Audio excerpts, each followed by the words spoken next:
مرحبا جماعة، كيفكم؟ شو اخباركم؟ بتمنى لكم بألف خير وسلامة. رجعت لكم اليوم فيديو جديد عن لعبة دايزي. فيديو اليوم ان شاء الله نحكي عن 10 اخطاء بيعملها اللاعب الجديد اول ما بيشتري لعبة دايزي، والاخطاء هاي بتخليه يكره اللعبة ويحذفها ويروح يقول اللعبة كتير صعبة ودايزي مش عارف شو، وبيروح يلعب فورتنايت او ببجي. نبلش باول خطأ واللي هو شرب المياه الملوثة. يا جماعة شرب المياه فقط من الآبار بهي اللعبة، إلا في حالة وحيدة طبعا لما يكون عندك أقراص الكلور. إذا عندكم أقراص الكلور هي فيكم وقتها تعبوا المي من وين ما كان وتعملوا كومباين مع أقراص الكلور، وهلا صار المي عندكم نظيف فيكم تشربوا ما راح تمرضوا. طيب إذا ما عندكم أقراص الكلور هي وما بتعرفوا وين مكان البير وتجوا تشربوا من مكان يعني مو معروف إذا المي وسخ أو لا، ممكن تمرضوا وممكن ما تمرضوا، انتوا حظكم. فما بنصحكم دائما تستعملوا الماب لحتى تعرفوا وين اماكن الابار باللعبه وتروحوا تشربوا من البير، او اذا يكون عندكم مقلاة الكلور هي خلاص فيكم تشربوا من وين ما كان.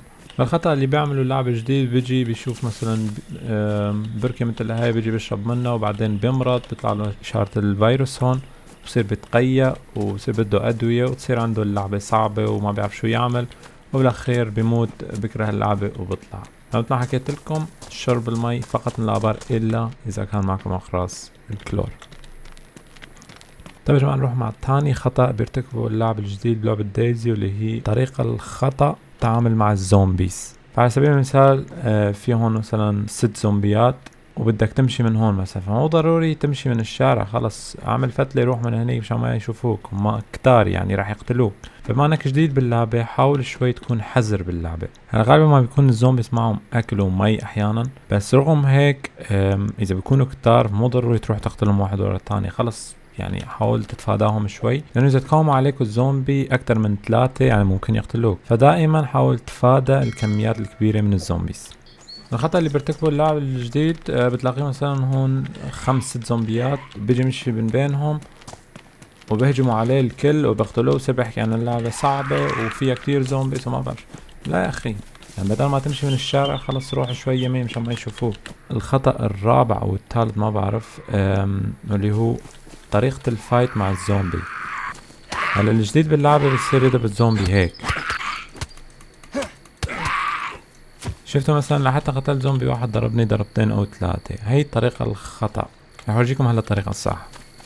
طيب فلنفترض انه في زومبي هون بدي اقتله، كيف؟ يا جماعة بتقيموا وبترجعوا لورا، هيك بتبلكوا الزومبي، هيك قد ما يضربكم ما رح تتدمجوا. تستنوا لحتى الزومبي يضربكم ضربة ضربتين وبعدين تحطوا ايدكم على الشيفت وبتضربوه. شايفين؟ ببلك ضربة ضربتين بحط ايدي على الشيفت وبضربه. فكل ما كتر الزومبيز كل ما بصير اصعب، ولكن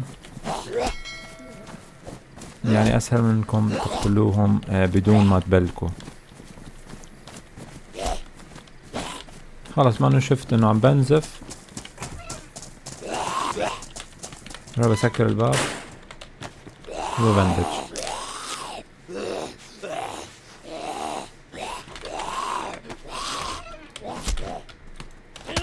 ضربة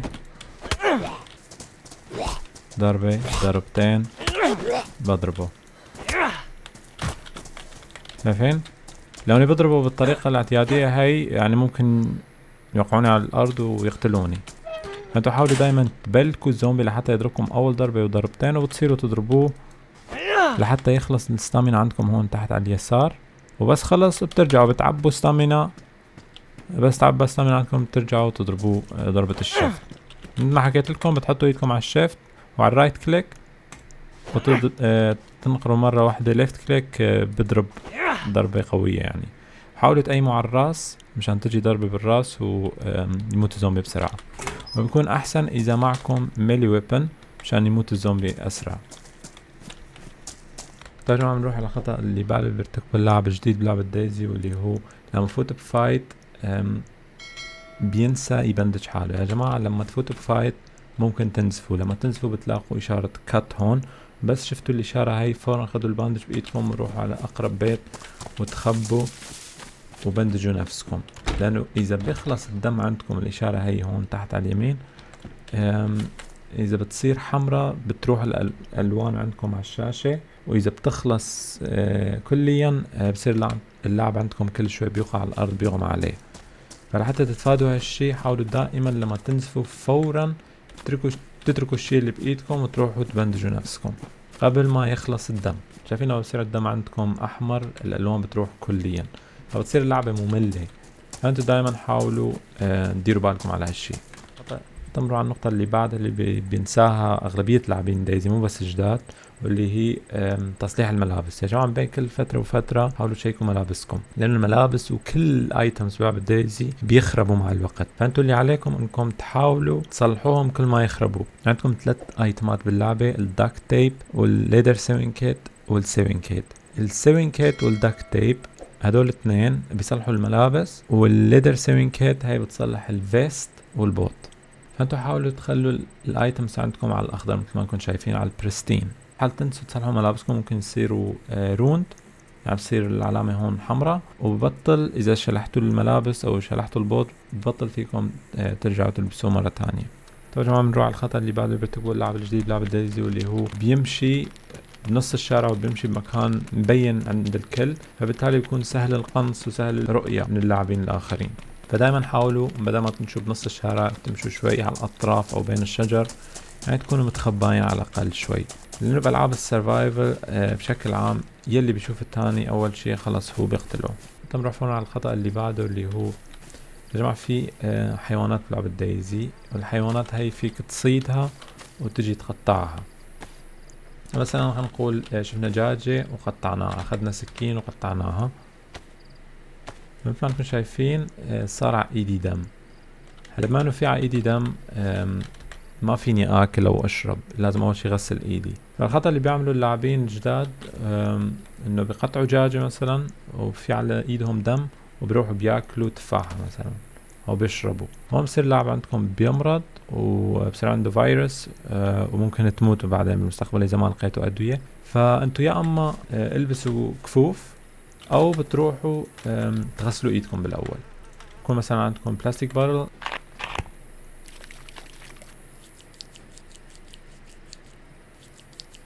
تغسلوا ايدكم بالاول وبعدين تاكلوا او تشربوا.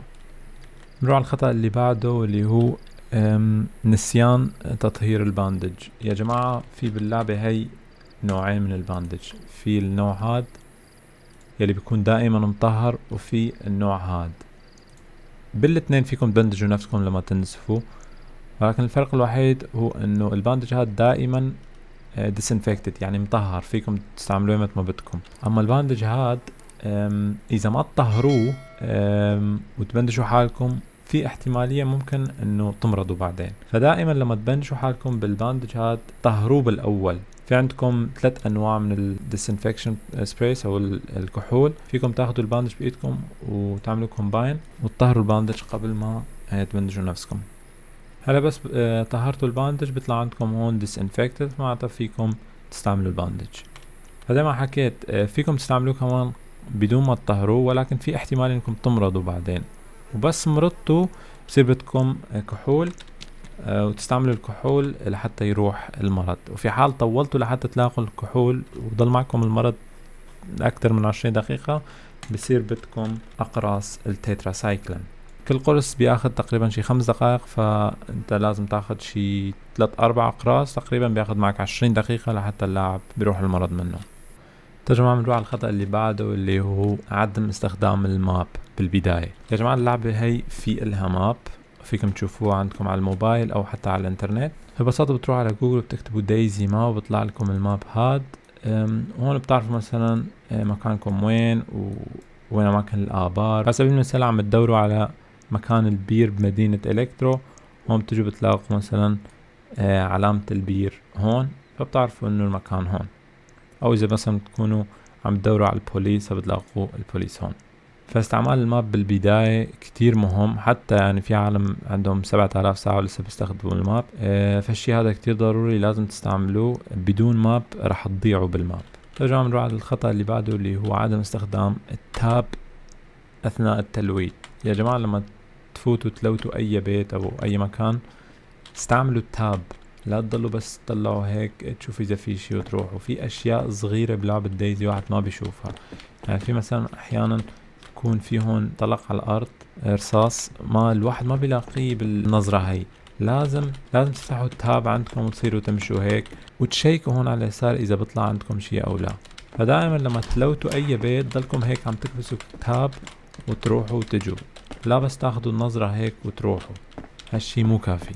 كمان في شغلة تانية، حاولوا تلوتوا السيارات الخربانة، هي دائما يكون فيها اكل او اشياء بناء، فلا تهملوها.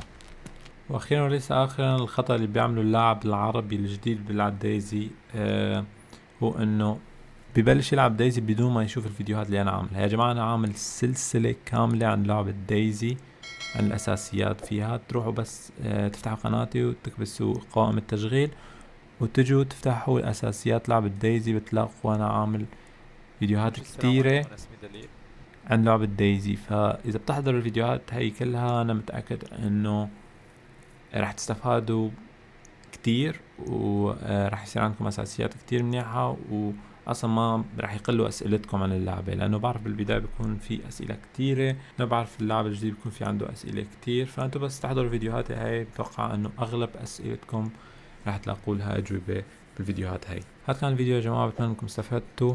اذا استفدتوا من الفيديو لا تنسوا تعطوني لايك وتحطوا لي تعليق حلو، وبتمنى لكم هلا يوم حلو، وسلام.